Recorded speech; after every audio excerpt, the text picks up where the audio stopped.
तर तुम्ही जर आई-वडील असाल आणि तुम्हाला 16 वर्षाची मुलगी असेल, तर तुम्हाला या 6 गोष्टी तिला सांगणं गरजेचं आहे, जेणेकरून तिचा कधीही कोणीही गैरफायदा घेऊ शकत नाही. जर तुमची मुलगी 15 ते 18 वर्षाच्या दरम्यान असेल, तर वडील किंवा आई-वडील म्हणून तुमची जबाबदारी आहे, की तुम्ही तिला लाडक्या मुलीला 6 गोष्टी समजावून सांगा, जेणेकरून ती जीवनातील कोणत्याही आव्हानाला धैर्याने आणि हिमतीने तोंड देऊ शकते. लहान मुलगी आहे ना आपली, जशी घरात मुलगी असते, ती लहानाची मोठी होते. ती जसजशी मोठी होत जाते ना, तसतसं तिचं आयुष्य अनेक नव्या वळणांवर बदलत असतं. विशेषतः 15 ते 18 वयाच्या टप्प्यात ती एकदमच किशोरवयीन अवस्थेतून प्रौढतेकडे वाटचाल करत असते. या काळात तिच्या मनात प्रश्नांची गर्दी असते. समाजाशी जुळवून घ्यावं लागतं आणि स्वतःला ओळखण्याची सुरुवात सुद्धा होते. म्हणूनच या वयात मिळालेली शिकवण तिला आयुष्यभर तिचा पाया ठरवू शकते. म्हणून तुम्ही आई वडील म्हणून तुम्ही तिला सगळ्या गोष्टी समजावून सांगणं गरजेचं आहे. मुलगी जरी आईशी जास्त बोलत असली, तिचं आईशी नातं जरी जास्त असलं, तरी वडिलांचा आधार तिच्यासाठी जरा वेगळाच असतो. तिच्यात ना आत्मविश्वासात, विचारसरणीत आणि निर्णय क्षमतेत वडिलांचे शब्द हे अमूल्य ठरतात. वडील हे खूप स्पेशल असतात. या वयात दिलेली शिकवण तिच्या संपूर्ण आयुष्याला दिशा देऊ शकते.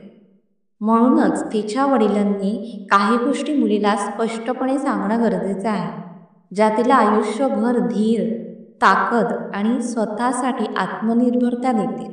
म्हणून ह्या गोष्टी वडिलांनी तिला भक्कमपणे सांगणं गरजेचं आहे. कारण या वयात मुलींमध्ये खूप बदल होत असतात. तिचं वय, तिचं मन एकदम मोठ्या बदलाकडे जात असतं. म्हणून तिला समजावणं, तिला 4 गोष्टी नीटाच्या सांगणं आणि प्रत्येक गोष्ट तिला व्यवस्थित सांगणं गरजेचं आहे. आणि वडील म्हणून तुम्ही तिला या गोष्टी नक्कीच आवर्जून सांगा. आई वडील म्हणून तुमची जबाबदारी आहे. तर त्या गोष्टी 6 गोष्टी कोणत्या आहेत, त्या आत्ता या पुढच्या व्हिडिओमध्ये मी तुम्हाला सांगणारच आहे, की जे तुम्ही तुमच्या मुलीला भक्कमपणे उभं राहण्यासाठी आत्ता कलियुगामध्ये तुम्ही तुमच्या मुलीला ह्या गोष्टी सांगणं खरंच गरजेचं आहे. तिला शरीरानेच नाही तर मनाने सुद्धा भक्कम करणं गरजेचं आहे. सगळ्यात पहिली गोष्ट म्हणजे स्वतःची किंमत स्वतः ठरवायला शिकवा. इतर लोक काय बोलतात, आपल्याबद्दल इतर लोक काय विचार करतात, त्याच्यावरून आपण स्वतःची किंमत ठरवू नये. या गोष्टी तिला समजावणं गरजेचं आहे. तिच्या आईवडिलांनी मुलीला नेहमी समजावलं पाहिजे की तिची किंमत दुसऱ्यांच्या मतावर अवलंबून नाही. समाज काय म्हणतो, लोक काय विचार करतात, हे कधीही महत्त्वाचं ठरत नाही. खरी ओळख ती स्वतः ठरवते. जर एखाद्याने तुमच्या कामाचं कौतुक केलं नाही, तरी त्याने तुमची किंमत कमी होत नाही. उलट तुझ्या मेहनतीचं, गुणाचं मूल्य तुलाच जाणून घ्यावं लागतं. असं शिकवलं तर ती बाहेरच्या न्यायनिवाड्यांवर अवलंबून न राहता स्वतः भक्कम, अगदी न घाबरता आत्मविश्वासाने उभी राहू शकते. कोणाच्या निंदा, कोणाच्या टीका, कोणी केलेलं, तिला बोललेले वाईट शब्द ती स्वतःच्या मनावर त्याचा काहीही एक परिणाम करून घेणार नाही. त्याच्यामुळे तिला ही पहिली गोष्ट समजावणं गरजेचं आहे की स्वतःची किंमत स्वतःच ठरवायला हवी. दुसऱ्याच्या मतावरून आपण आपली किंमत ठरवणं हे सगळ्यात चुकीचं आहे. तर सगळ्यात आधी स्वतःला सगळ्यात महत्त्व देणं, स्वतःला आधी महत्त्व देणं गरजेचं आहे. तर ही झाली पहिली गोष्ट. आता दुसरी गोष्ट कोणती आहे, तर कधीही कुठल्याही गोष्टीसाठी नकार द्यायला शिकलं पाहिजे. कधीही वाटलं आपल्या मनाला नाही म्हणायचं आहे, तर तिथे नाही बोलायला तिला शिकवलं पाहिजे. तिला लाज वगैरे वाटते अशा गोष्टी थोड्याशा दूर ठेवायला सांगा. तिला थोडं भक्कम म्हणून सगळ्या गोष्टीसाठी नाही, म्हणजे तिला ज्या गोष्टीसाठी नाही बोलावंसं वाटतं ते करायला सांगा. अनेकदा मुलींना नाही म्हणणं अवघड जातं. त्यांना वाटतं की समोरच्याला दुखावू नये. पण वडिलांनी तिला समजावलं पाहिजे की नाही म्हणणं हे देखील एक सामर्थ्य आहे.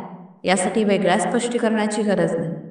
कुठल्याही नात्यात सीमा आखणं महत्त्वाचं असतं.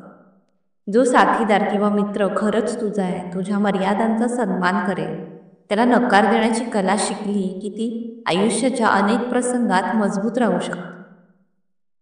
प्रत्येक वेळी इमोशनल होऊन प्रत्येक गोष्टीमध्ये हो बोलणं चुकीचं आहे. गरज वाटेल तिथे नकार देणं हे सुद्धा एक भक्कम आणि स्ट्रॉंग मुलीसाठी, आत्ताच्या मुलीसाठी हे सगळ्यात महत्त्वाचं आहे. म्हणजेच नाही नकार देणं म्हणजेच एक धैर्य, एक सामर्थ्य आहे.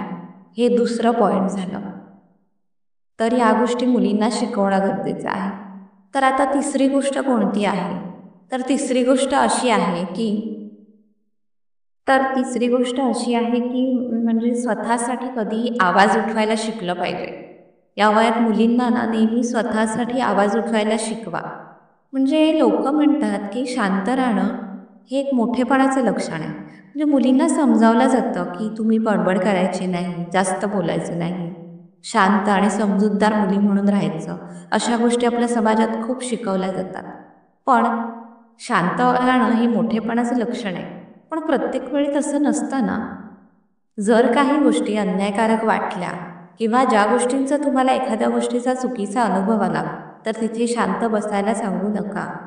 मुलीला हे शिकवलं पाहिजे की दयाळूपणा तिची ताकद आहे, पण तो कमकुवतपणा ठरता कामा नये. चुकीचं दिसलं की त्याविरोधात आवाज उठवता आला पाहिजे. हीच तर खरी ताकदीचा वापर आहे ना आजच्या काळात. त्यामुळे तिच्या आत्मसन्मानात भर तर वाढतोच आणि ती स्वतःसाठी उभी राहायला शिकते. दुसरी लोक तिच्याकडे बोट दाखवताना एखाद्या गोष्टीसाठी तर ती लोक 100 वेळा विचार करतात की या मुलीला बोलू की नको. म्हणून कधीही योग्य वेळी बोलणं खूप गरजेचं आहे आणि स्वतःसाठी आवाज उठवणं, ज्या गोष्टी चुकीच्या वाटत आहेत तिथे आवाज उठवणं, जिथे बोलणं गरजेचं आहे. प्रत्येक वेळी शांत राहणं हे म्हणजे नकारात्मक एक निगेटिव्हिटी असू शकते तुमच्यामध्ये. त्याच्यामुळे मुलीला ही गोष्ट शिकवणं फार महत्त्वाचं. तर चौथी गोष्ट कोणती आहे की शिक्षण. मुलींना समजावून सांगा की आत्ताच्या काळात शिक्षणाला किती महत्त्व आहे. शिक्षण हीच खरी सगळ्यात मोठी संपत्ती आहे. आईवडिलांनी मुलींना नेहमी आठवण करून द्यावी की तिचं खरं सामर्थ्य तिच्या शिक्षणातच आहे. तिची खरी ताकद, तिचं आत्ताचं कलियुगातलं शस्त्र म्हणजे शिक्षण आहे. ही अशी ताकद आहे जी कोणीही तिच्यापासून हिरावून घेऊ शकत नाही. जेव्हा ज्ञान आणि कौशल्य हाताशी असतं तेव्हा ते कोणत्याही संकटातून मार्ग काढू शकतं. शिवाय दिलेलं वचन पूर्ण करणं, एखाद्याचं वचन निभावणं, एखाद्याचा विश्वास पाळणं ही सुद्धा वडिलांचीच जबाबदारी आहे. कारण विश्वास हा मुलीसाठी सर्वात मौल्यवान ठेवा ठरतो, जो तिच्या आयुष्याला मजबूत बनवतो. आणि म्हणूनच आत्ताच्या काळात शिक्षण ही चौथी गोष्ट, शिक्षण म्हणजे आजच्या मुलींसाठी खूप मोठं शस्त्र आहे आणि ते प्रत्येक मुलीने जोपासायला हवं आहे. तर पाचवी गोष्ट असं आहे की प्रत्येकाला खुश करत बसण्याची गरज नाही, प्रत्येकाचं मन जपण्याची गरज नाही. अभ्यासक किंवा काही खूप म्हणजे अभ्यासक आहेत ज्यांना अनुभव आलेले आहेत या गोष्टींवरून, की वडिलांनी त्यांच्या मुलींना समजावून सांगितलं पाहिजे की त्यांनी दिसेल तर प्रत्येकाला खुश करण्याचा प्रयत्न करू नये. कारण परिपूर्ण लोकांमध्ये सुद्धा टीकाकार असतातच. तसेच कमीत कमी 5 पौष्टिक जेवण बनवायला शिक म्हणजे कारण तुझं आरोग्य त्यावर अवलंबून असेल. म्हणजे कोणीही आपल्यावर टीका केली किंवा काय नकारात्मक गोष्टी बोलत असेल तर तिथे पटकन उत्तर द्यायला शिकवलं पाहिजे. तिथे प्रत्येकाला काय वाटेल, त्याला वाईट वाटेल, समोरचा दुखेल, त्याचं मन दुखवलं जाईल, या हिशोबात तुम्ही तुमचं मन मारून जगू नका. तर 6वी गोष्ट अशी आहे की योग्य मित्र निवडा आणि वेळेचं महत्त्व जाणून घ्या. म्हणजे सगळ्यात महत्त्वाचं म्हणजे मुलींना कळलं पाहिजे की आपली मित्रमैत्रिणी आपलं भविष्य ठरतं. मित्रमैत्रिणी आपल्या संगतीवर आपलं भविष्य ठरतं. त्याच्यामुळे मुलींना या गोष्टी समजावणं गरजेचं आहे की योग्य मित्र निवडा. मित्रमंडळ आयुष्यात मोठं स्थान देतात. म्हणून मुलीला शिकवावं की तिने असेच मित्र निवडावे जे तिच्या यशावर मनापासून खुश होतील आणि गरजेच्या वेळी आधार देतील. त्याचबरोबर वेळ ही एक खूप मोठी संपत्ती आहे. पैसे जसे आपण जपून वापरतो ना, काटकसर करून वापरतो ना, तसा वेळही विचारपूर्वक वापरता आला पाहिजे. योग्य ठिकाणी योग्य लोकांसोबत तो खर्च केला तर आयुष्य आनंदी आणि समृद्ध होतं. म्हणून मुलींच्या आयुष्यातला 6वा मुद्दा खूप महत्त्वाचा ठरतो, जेणेकरून तुमच्या यशात तुमचे मित्र, तुमचे भागीदार असतील आणि तुम्हाला भविष्यात पुढे जाण्यासाठी, यश मिळवण्यासाठी तुमच्या यशावर खुश होतील आणि वेळेला सुद्धा तेवढंच महत्त्व देऊन तुम्ही तुमच्या शिक्षणाकडे लक्ष द्या. तर मित्रांनो, तुम्हाला आजचे हे 6 मुद्दे कसे वाटले? आजची ही माहिती तुम्हाला कशी वाटली कॉमेंटमध्ये सांगायला विसरू नका. माहितीपूर्ण व्हिडिओ वाटल्यास नेहमीप्रमाणे आपल्या चॅनलला सबस्क्राईब करा, शेअर करा. तर भेटूयात आणि लाईक करायला विसरू नका हा.